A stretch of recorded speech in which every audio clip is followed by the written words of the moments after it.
Di video kali ini saya akan bagikan apa pengertian atau istilah dari merpati.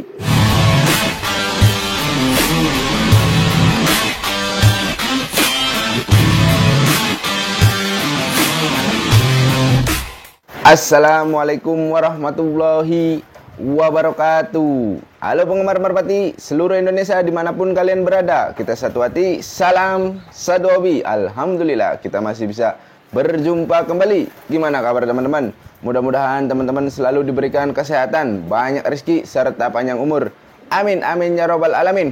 Oke teman-teman, sesuai judul ya, apa sih yang dimaksud dengan istilah merpati? Jadi ada beberapa istilah merpati yang mungkin teman-teman yang masih pemula atau yang baru terjun di merpati, baru menyukai merpati, baru main merpati, agak kebingungan dengan istilah-istilah permerpatian. Ada yang bilang penjawat, lar jawat, terus masih banyak lagi. Nah, di sini yang pertama saya urut dulu ya dari lar. Nah, apa sih yang dimaksud dengan lar merpati? Mungkin yang bagian mananya nih yang dimaksud lar. Jadi lar itu ada biasanya orang-orang menyebutnya ada bagian lar sayap. Nah, lar sayap pada umumnya di bagian ada 10 helai. Saya pernah menemukan ada juga yang 11 helai, adapun yang 12 helai, namun jarang ya. Kebanyakan pada umumnya lar merpati itu memiliki 10 helai. Jadi untuk lar merpati seperti ini teman-teman. Nah, ini bentuknya seperti ini untuk lar merpati. Nah, gimana? Sudah paham belum tentang lar? Jadi untuk lar ini seperti ini. Terus lanjut nih, masih berhubungan atau berkaitan dengan lar juga nih. Mungkin teman-teman ngedengar dari orang lain, lar penjawat. Waduh, ini lar penjawat tuh maksudnya gimana sih? Jadi masih ada kaitannya dengan 10 helai lar ini. Yang namanya lar penjawat itu biasanya lar yang mau lepas penjawat di bagian ujung sini nih. Nah, di bagian ujung paling ujung. Nah, biasanya ada yang belum lepas, cuman ada yang sudah lepas. Ini dikatakan dibilang lar penjawat. Nah, kalau sudah tumbuh berarti ya bentar lagi mau full lar penjawatnya. Nah, terus masih berhubungan di lar lagi. Lar sisa 2, lar sisa 3, lar sisa 4, dan lain sebagainya. Apa sih yang dimaksud lar sisa 2, lar sisa 3? Jadi begini teman-teman. Untuk lar sendiri memang ada istilah piyik lar 1, piyik lar 2, piyik lar 8, terus rampasan lar sisa 3 dan lain sebagainya. Mungkin teman-teman bingung ya. Jadi di sini saya akan gambarkan nih. Jadi teman-teman hitung biasanya itu yang paling mudah ketika merpatinya itu masih dalam kondisi piyikan menjelang dewasa atau akan menuju rampasan. Jadi kita mudah sekali untuk membedakan lar merpati yang sisa 2, sisa 3, sisa 4 itu mudah sekali. Kenapa? Karena ada perbedaan dari segi warna. Untuk merpati yang larnya sudah lama itu biasanya agak gelap. Nah, ketika lar baru itu warnanya agak terang. Jadi kalian coba perhatikan bulu lar sayap ini. Bagian ini ya, depan dulu nih. Ini nampaknya masih agak kusem. Nah, kebetulan saya punya contoh merpati piyikan nih. Nah, ini ada sisa 4 lar yang masih kusem. Nah, terus ke bagian kirinya kalian bisa lihat. Nah, walaupun warnanya sama cuman agak terang. Ini pertanda lar merpati sisa 4. Nah, ngitungnya taunya dari mana, Bang? Dari ujung ya, teman-teman. Kita hitung dari ujung, paling ujung ini 1, 2, 3, 4. Nah, ini kan bulu lama nih, bulu yang masih dari piyikan. Kebetulan ini merpatinya masih piyikan. Nah, jangan dihitung dari belakang sini, salah. Yang baru jangan. Jadi kita hitung sisa dari lar lama, bukan dari lar baru. Kalau lar lamanya sisa 1 di ujung, berarti itu menandakan merpati sisa lar 1. Nah, kalau lar lamanya tinggal 2, nah, berarti itu dinamakan lar merpati sisa 2. Terus masih dikaitan dengan bulu ya teman-teman. Nah, di sini banyak sekali yang belum paham yang namanya mabung. Nah, mabung atau molting atau ganti bulu.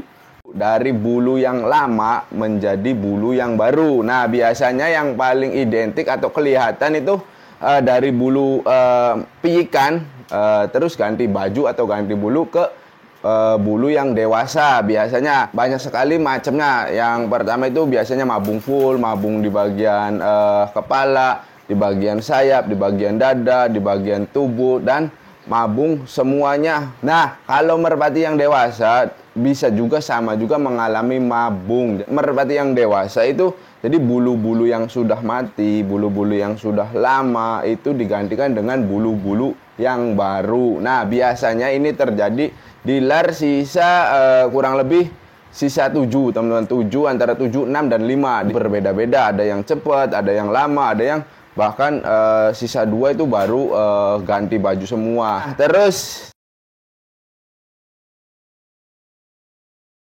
apa sih yang dimaksud dengan mengeram telur? Jadi ada telur yang dirami oleh kedua merpati tersebut. Nah, itu disebut mengerami telur. Jadi merpatinya berdiam diri saja. Biasanya bergantian antara merpati jantan dan merpati betina. Nah, terus lanjut. Nah, ini masih ada kaitannya dengan telur-telur, cabut telur. Nah, apa sih yang dimaksud dengan cabut telur? Mungkin kalau orang yang sudah berpengalaman, sudah senior, sudah suhu, itu udah nggak asing lagi. Cuman bagi teman-teman yang baru menyukai merpati atau baru terjun menyukai hobi merpati, mungkin kebingungan, nah, cabut telur. Apa ini maksudnya dengan cabut telur? Setelah merpati kita mengerami telur selama 1 minggu, nah, ada istilah cabut telur. Jadi cabut telur itu kita ambil telurnya. Nah, untuk merpati yang sedang mengerami, kita hentikan untuk mengerami telurnya. Terus telurnya dikemanain, Bang? Ya terserah, telurnya mau dibuang, mau dikemanain. Biasanya kalau saya dikubur atau biasanya saya buang. Nah, itu yang dinamakan istilah dalam merpati cabut telur. Jadi kita ambil, teman-teman, kita ambil telur merpatinya. Jadi agar merpati tersebut tidak mengerami telur lagi. Nah, itu yang dimaksud dengan cabut telur. Terus lanjut dengan merpati piyikan. Nah, apa sih yang dimaksud dengan merpati piyikan atau merpati bahan?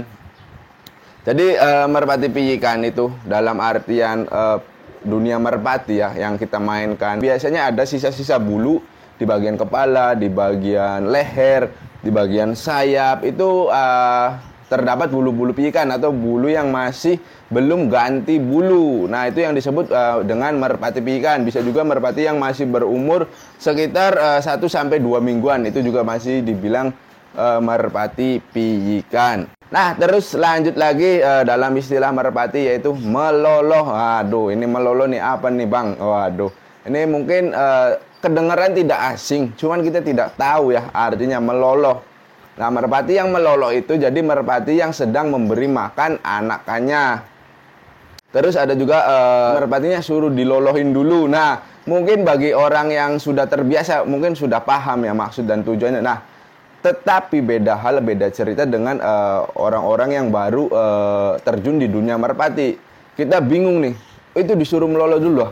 Kok gimana maksudnya? Apakah merpatinya kita lolohkan dengan tangan sendiri atau gimana? Pasti untuk yang pemula itu pasti bingung. Di mana merpati kita itu memberi makan si anakannya, indukan menyuapin anakannya. Nah, itu yang dimaksud dengan meloloh piyikan. Nah, setelah itu, setelah meloloh, istilahnya apa lagi ya? Ada lagi istilahnya player, teman-teman. Nah, player itu apa sih, Bang?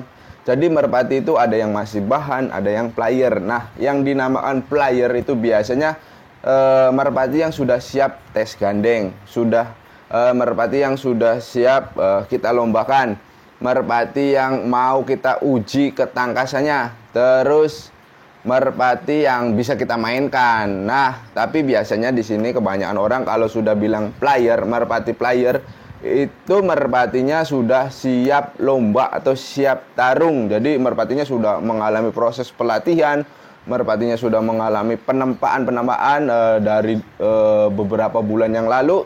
Terus barulah disebut merpati tersebut dibilang player. Beda halnya dengan bahan, merpati bahan. Kalau merpati bahan atau merpati siap latih, berarti merpati ini nih belum terlatih secara penuh. Biasanya dari nol atau masih pijikan. Nah, itu merpati yang siap latih. Terus merpati lanjut latihan. Biasanya lanjut latihan itu di pemilik awalnya sudah beberapa jarak, terus kita tinggal melanjutkan saja. Nah, untuk jaraknya ya ditentukan dengan pemilik barunya. Nah, giring itu apa sih, Bang? Jadi giring itu dimana merpati ini saling kejar-kejaran, teman-teman. Istilahnya giring itu merpati yang lagi templek atau lagi keket. Nah, biasanya ditandai merpatinya itu si jantan mengejar si betina ketika ada merpati lain. Istilahnya cemburu ya, jadi nguber-nguber terus. Nah, terus juga ciri-cirinya merpatinya biasanya mau bertelur. Nah, ini yang dinamakan giringan. Jadi giringan itu merpatinya di mana mau bertelur, terus terjadilah bawaan dari si merpati itu, sang jantan mengejar sang betina. Nah, itu yang dimaksud dengan giringan. Apa sih yang dimaksud tembak keras? Jadi tembak keras itu ketika kita latih di mana sang jantan mau mendekat ke betina atau landing ke betina dalam jarak tertentu ya. Biasanya 3-5 meter atau 3-4 meter lah. Nah, tembak keras itu di mana si jantan ketika mau hinggap ke betina atau landas ke betina itu masuk ke betinanya dengan power yang sangat keras atau power yang sangat kuat. Itu yang dinamakan tembak keras. Terus dalam istilah merpati apalagi ya? Joki. Ya joki. Nah, di sini joki ada dua, teman-teman. Joki baik joki geberan atau yang geber si betinanya sama si pelepas. Jadi joki itu tugasnya yang satu geberin nunggu sang jantan ketika dilepas. Nah, yang kedua itu joki lepas. Joki lepas itu tugasnya dia membawa burung terus melepaskan burung jantan ya, teman-teman. Itu untuk joki. Nah, terus istilah dalam permerpatian itu apalagi ya setelah joki? Ngolong. Nah, ya untuk merpati kolong nih. Ngolong itu apa sih, Bang? Ngolong itu jadi merpati yang dimana sudah kita latih, sudah jadi. Nah, merpatinya itu datang dari ketinggian terus masuk ke dalam kolongan, teman-teman. Nah, itu yang dinamakan merpati ngolong. Terus yang saya ketahui merpati nitik. Walah, nitik nih apa nih nitik tuh? Apakah ada titiknya atau gimana? Nah, jadi untuk merpati nitik yang saya tanyakan di beberapa senior yang bergelut di perkolongan, nitik itu di mana merpatinya itu terbang tinggi, tidak terlihat. Hanya orang-orang yang berpengalaman, hanya para joki yang berpengalaman yang mengetahui merpatinya. Jadi merpatinya ini kalau kita orang biasa atau kita ngelihat yang tidak terbiasa itu nggak kelihatan, teman-teman. Nah, itu yang dinamakan merpati nitik. Nitik tinggi, jadi burungnya itu nitik dan tidak kelihatan. Kalau kelihatan pun sangat kecil. Nah, itu yang dinamakan nitik. Nah, terus selanjutnya yaitu merpati yang ngebuang. Nah, kalau ngebuang dulu ya, ini dibalap dulu. Ngebuang itu biasanya merpati sang jantan itu tidak mau hinggap ke betina.